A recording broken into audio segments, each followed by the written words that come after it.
नाथादिगुरुत्रयं गणपतिं पीठत्रयं भैरवं सिद्धौघं वटुकत्रयं पदयुगं दूतीक्रमं मण्डलम् वीरान्द्यष्टचतुष्कषष्टिनवकं वीरावली पञ्चकं श्रीमन्मालिनी मन्त्रराजसहितं वन्दे गुरोर्मण्डलम् श्रीमन्मालिनी मंत्रराज सहितं वंदे गुरोर मंडलम.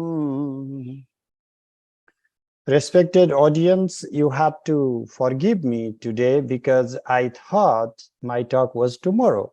So what I have promised is I will talk today and I'll prepare for my talk tomorrow. So what this means is whatever I have inside, that will come without any reflection. And for that, if I know the technology, let me share one image with you through sharing the screen. And that is where I would like to start the conversation.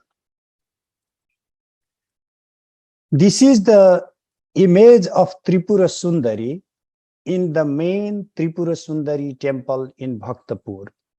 I know it's we need to have a little zoom in for you to clearly identify it, but there are inscriptional support. The statue was stolen, and even in the record of the stolen statue, they have written the details of how the statue was made and what was it made of and what was the attributes of the statue.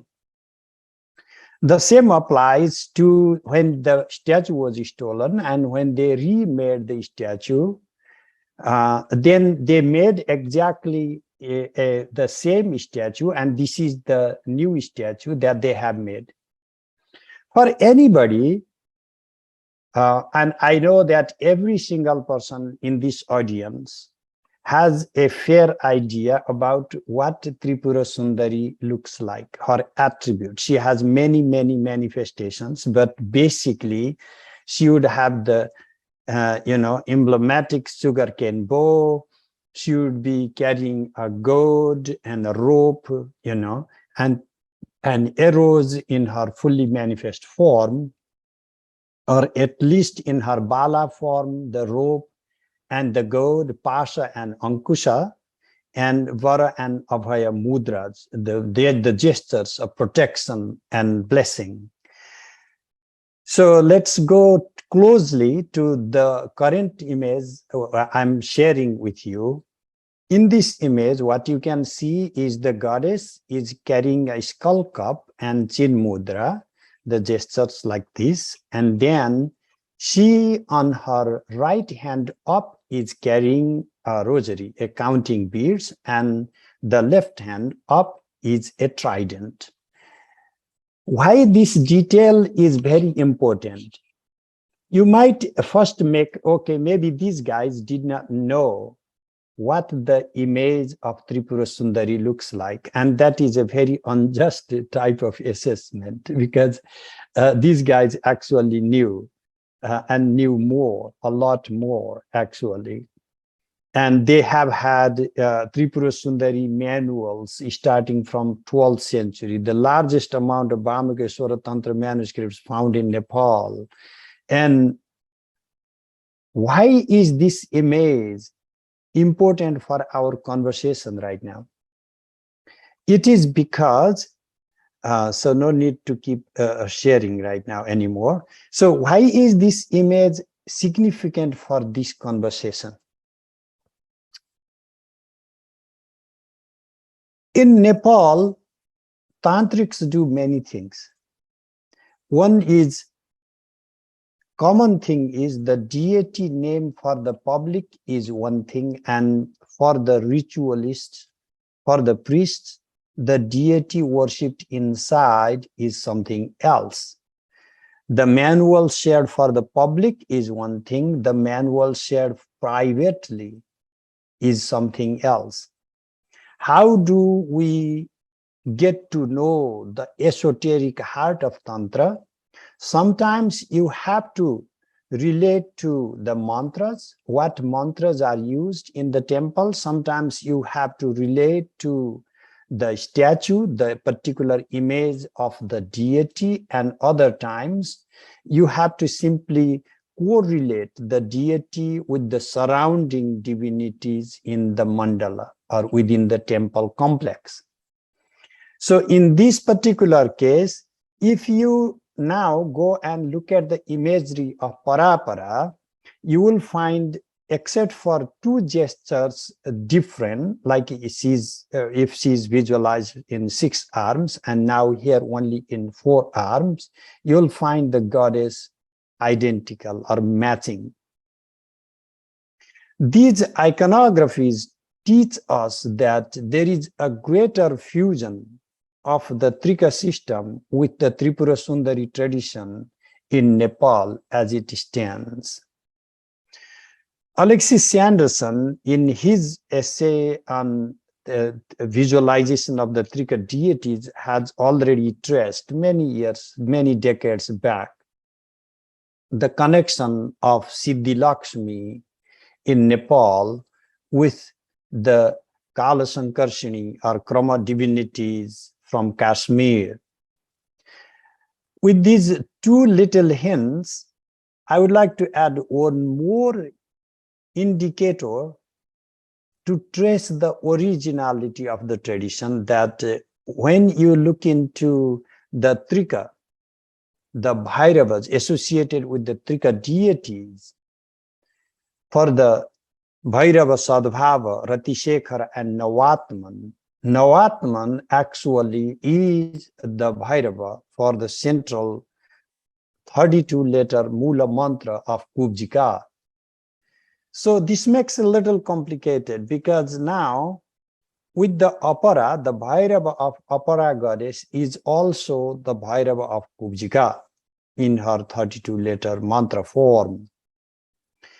What we are doing is we are completely reading Trika as a separate tradition from the existing chroma systems, existing Tripura Sundari tradition, existing Kalika tradition, and this type of isolated reading has only created more and more confusions.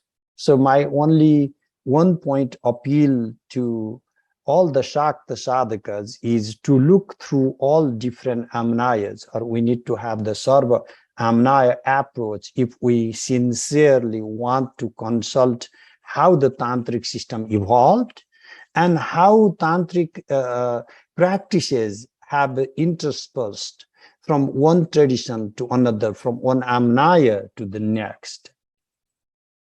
And if this is the case, how about the chroma system? That is what actually I would like to share a little bit in few minutes. If you read actually even Malini Vijayatara and Abhinava Gupta's Vartika thereon, and particularly Tantra Loka of Abhinava Gupta, what you will notice is the Trika system is already subsumed. The Trika deities are already subsumed under the Kala Sankarshini. And that is why the Kali is visualized above the triadic structure of Para, Para, Para, and Apara. But you know all that in the Kashmiri chroma system, we come across these 12 Kalis, Srishti Kali, Rakta Kali, Sthiti Kali, Sitinasa Kali, Yama Kali, Bhadra Kali, Mahogra, Chanda, Gora Kali. So these Kalis you come across. And if I tell you that this is what the system of Guhya Kali is about, you will have a little hesitation there. For that, you will need to do a little more of textual reading. And for that, if you read any of the manuals, number one, any of the ritual manuals dedicated to Guhya Kali, the first mantra you are going to see is the 9-letter mantra that is deciphered in Tantra Loka, chapter 29, 30 by Abhinava Gupta. This is the conversation goes there in those chapters. So if this Kalika system is identical, if these two Kalika Krama systems, so the Kalika system of Guhya Kali in Nepal and the Kalika Krama system in Kashmir, if they are identical or they are somehow interlinked or evolved from one another, then there should be more supportive document. I do not have the liberty to share the ritual manuals because if you are a practitioner, you know that we are bound by the ritual vows. But there are some hymns that my father shared with me when I was like a 5-year-old, 6, 7 years old. And actually, the last time I met him, I had kind of sort of forgotten. It was going off my head. The first thing you learn, you start forgetting because there are more important things. And he reminded me of the prayer if I was still doing, and I had to confess, okay, I have learned so much, my Pitaji, so don't worry. But he said, no, let us repeat it together. So I would like to just read a couple of verses of Guhya Kali prayer to give you the idea of how this is identical to the Kalika Krama system and how this is one and the same. So for that, again, I'm not going to read the whole prayer. I'm going to just do some of the selected reading. Ekakini Vishwamate Kali Mandala Samsthite Kali Panchakrame Nitye Vishwa Lakshmi Namostute. She is invoked as Vishwa Lakshmi, one of the Lakshmi forms in the Siddhi Lakshmi tradition. And the significant here is Panchakrama, of the 5-fold sequences of Kali, as you can read in Abhinava Gupta's discourses in Srishti, Sthiti, Samhara, Anakhya, and Bhasa, these 5-fold sequences. But it gets a little more interesting. I'll skip the mantra part and I'll just read the name part. Rakta Kali Namaste Stu, Shweta Kali Namostute, Mahakali Namaste Stu, Mrityu Kali Namo Namaha, Bhadra Kali Namo Nityam, Para Kali Namostute, Martanda Kalika Devi, Rudra Kali Namo Namaha, Hamsa Kali Namaste Stu, Kala Kali Namostute, Vyoma Kali Surya Kali, Namaste Jaya Kali Ke, Srishti Kali Namaste Stu, Sthiti Kali Namostute, Samhara Kalika Devi, Namaha Phatkara Rupini, Anakhyaye Namaste Stu, Bhasa Kali Namostute, Guhya Kali Namaste Stu, Namaste Vishwamataraha. So, in this, just the reading the names, why it is significant is, if you are familiar, I'm assuming the audience already knows the Kalis in the Krama system of Kashmir. And this is how the prayers, this is how the hymns begin here, invoking those Kalis. And they are ultimately addressed with the name of Guhya Kali. And it's not a very long prayer. So I'll just pick up a couple of other verses to give you a little gist of how it goes. So now when the text goes and deciphers the mantra, the Mula mantra, and then it ends as the prayer of Kala Sankarshini, Bhakshayanti Jagat Sarvam Matrika Kama Rupini Ya Sant Karini Dekali Kala Sankarshini Namaha. So she is the one who consumes, devours the whole world, and is of the form of the phonemes and of the form of volition. Parabrahma Swarupabha Paratattva Anurodhini Jagat Grasarata Yasa Kala Sankarshini Namaha. So she's of the glow or the light of the absolute supreme Brahman, and she is one who follows the absolute element, and she therefore consumes the entire world. She is Kala Sankarshini, and I bow to Kala Sankarshini. Ya samast jaladrupa ज्ञानाकारा माहौल बड़ा सा कालग्रास रसिका Kala Sankarshini Namaha. So you have to assume tasya. Ya samasta jaladrupa. She is of the form of the entire flames burning and of the nature of consciousness. And she is the one who consumes time. She is Kala Sankarshini. And what does she do?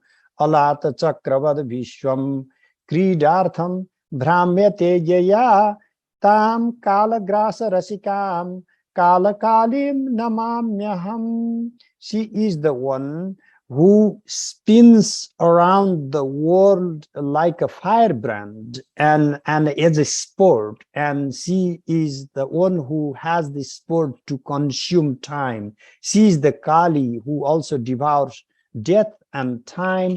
I bow to her.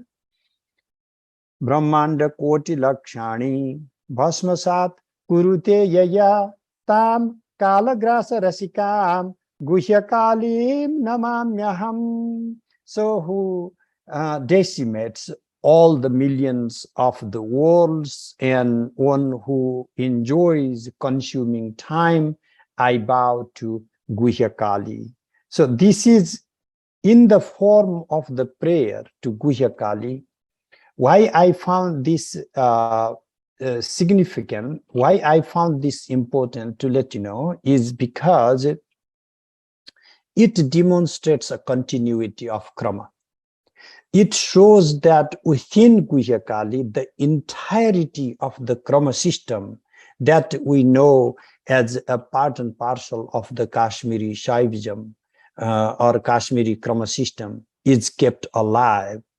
And that is the Trika deities and these Kalikas are in very different form. And of course, that will make you ponder, why are these different imageries and oftentimes different names given to those deities? I do not know. Maybe not just for secrecy alone. If you read Mahakala Samhita, one of the voluminous works on Guhyakali, you will find the 12-fold name of Kali like Jankeshwari and so on, completely different name set. So, and the same text will also give you the detail of the chroma, 5-fold chroma of Kali from Srishti Kali, Sthiti Kali, Samara, Anakhya, and Bhasa Kali.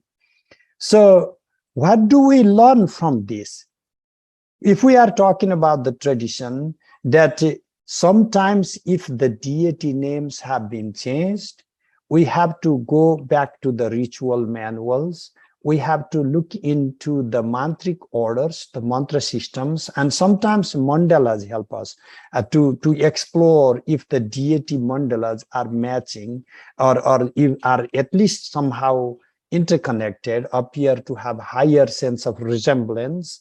And then that is how we have to relate. And why I thought that I should throw this information out there is because for many people who are convinced that some of the elements of chroma does not exist anymore. They like to, you know, the Indologist or whatever they call, they like to believe this tradition is dead, it is no more. It's like a skeleton hunters, you know, like I found a skeleton, and then sometimes if they find a live one, then they might walk it. So be careful, because when their theory is that it is dead, then when you present evidence, it is not dead, it is very much alive. And then if they, you know, grab your throat, kill you right away. No, it was long dead, you know. So we just found the skeleton. So this model of not reading tradition in as a tradition, as a parampara, that is what I wanted to focus today, is the significance of the tradition. That in Nepal, unlike in some parts of India, Tantra is practiced very secretively, and it has its own reasons, and we can discuss about that for good or bad. It's a different topic. But what I'm saying is, when these practices are kept very secretly by very few selected practitioners, either they are forced to share all what they have, their manuals and mantras and everything, or the people who are completely outsiders will make all kinds of judgments that the traditions are not even alive, or those kind of bizarre kind of arguments. So what is our obligation today? And why am I compelled to share even a few verses? I got the little hint from Abhinava Gupta himself in Paratrishika Vivarana. He says that the rahasyam na sarvatha gopaniyam napi sarvatha prakataniyam. So he says that the secrets are such that you should never reveal it in its totality, but you should never keep it secret in its totality. It should be partially revealed and partially kept privately. So for people who are qualified, they will have the curiosity and dedication to learn and dive deep and have the same level of reverence, what is required to actually join a tradition. So they have some access, some ladder that, yes, the tradition is very much alive. If you want to practice, you can join it. But then if somebody is just too skeptical, then we keep those things a little bit outside of the grasp of those people. Even though all the books are out there, what is missing is the link. That is only you can see in the practice itself. You can see everything in the book, but not everything is ever practiced in the way that you can find in the books. The ritual manuals are always different from the way they are given in the book. So that is how the traditions keep many of the practices private. I do not want to take too much of your time. I do not even have too much of things to share with you today because I was going to prepare tomorrow for my talk. But I just wanted to share with you the urgency of keeping the traditions alive. What I have learned is today we also are turning into like museum workers. Many of the scholars I meet from Nepal or India say, I'm only interested as a scholar. At least up to my generation, when I was a student, this was not that prominent trend. So gurus were practitioners and gurus were scholars. So whenever you study with these gurus, you could pretty much, learn also sadhana from them.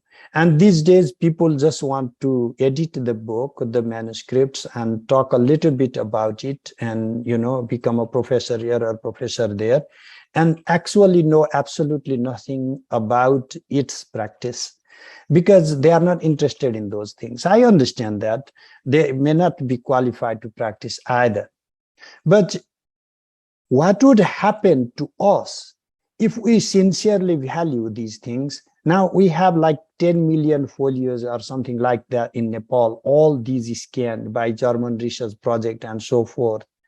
What will happen to us if we have only the books archived in all the manuscript libraries and they stop resonating to human experience? These books are not books. The books are meaningless without practice. It's like a love story. If you do not ever experience love, those love stories have no meaning. So the same way, these practices are meant to transform human consciousness. And if the minute people stop taking these practices seriously and actually trying it, if you want like a term for that, I would say a phenomenological approach, which what I mean by it is like have to have that experience to feel what it is like and to know what it is like, and then you will know the value of it, or if it is worthless, then that's fine.